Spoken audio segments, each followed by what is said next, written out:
नमस्कार. मी पूर्वा प्रमोद सकपाळ. आजची गोष्ट या सिरीजमध्ये आपणा सर्वांचे पुन्हा एकदा मनपूर्वक स्वागत करीत आहे. आजच्या गोष्टीचे नाव आहे निश्चयाचे बळ.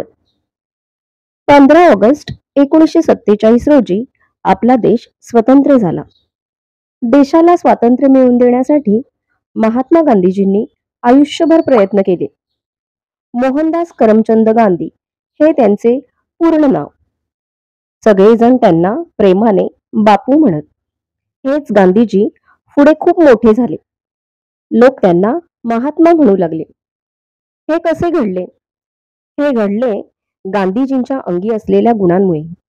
त्या अनेक गुणांपैकी एक महत्वाचा गुण म्हणजे त्यांचा दृढ निश्चय.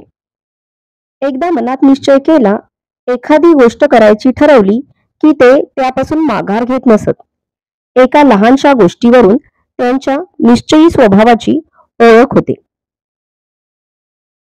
एकदा गांधीजींनी ठरवले की आपण काही श्लोक पाठ करावेत. रोज एक श्लोक पाठ करायचा असा त्यांनी निश्चय केला.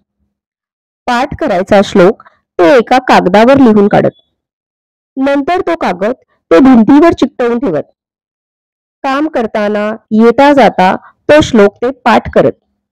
असे एक नाही, दोन नाही, तीन नाही, तर तब्बल 700 श्लोक त्यांनी तोंडपाठ केले. आता या श्लोकांचा अर्थ आपण लिहून काढावा असे त्यांच्या मनात आले.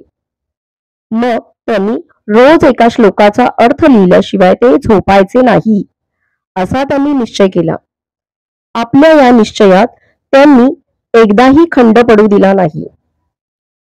700 श्लोकांचा अर्थ लिहायला त्यांना 700 दिवस लागले.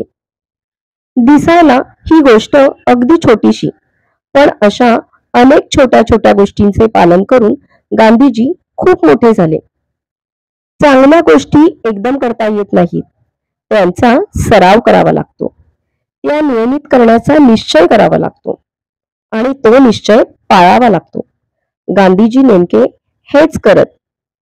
आपण केलेला चांगला निश्चय पार पाडत असताना, चांगल्या गोष्टी करताना कोणी थट्टा केली तरीही ते तिकडे लक्ष देत नसत. त्यांचे लक्ष असायचे ते ठरवलेली गोष्ट पूर्ण करण्याकडे. बघा, आजच्या गोष्टीचे तात्पर्य आहे की दृढ निश्चयानेच अशक्य गोष्ट ही साध्य होते. म्हणतात ना, सरावानेच माणसाला अचूकता येते. Practice makes a man perfect ही इंग्रजीतील म्हण आहे आणि त्यानुसारच तुम्ही ठरवलात तर गणितातील सूत्रे, अगदी बेटे पाडे तुम्ही अशाच पद्धतीने पाठ करू शकता. यासाठी तुम्हाला मात्र दररोज सराव करावा लागेल. 30 दिवसात 30 पाढे सहज पाठ होतील ना? मग पाढे पाठ करताय ना? आजची गोष्ट आवडली असेल तर कमेंटमध्ये नक्की टाईप करा आणि तुमच्या मित्रांना आणि मैत्रिणींना पण शेअर करा. धन्यवाद.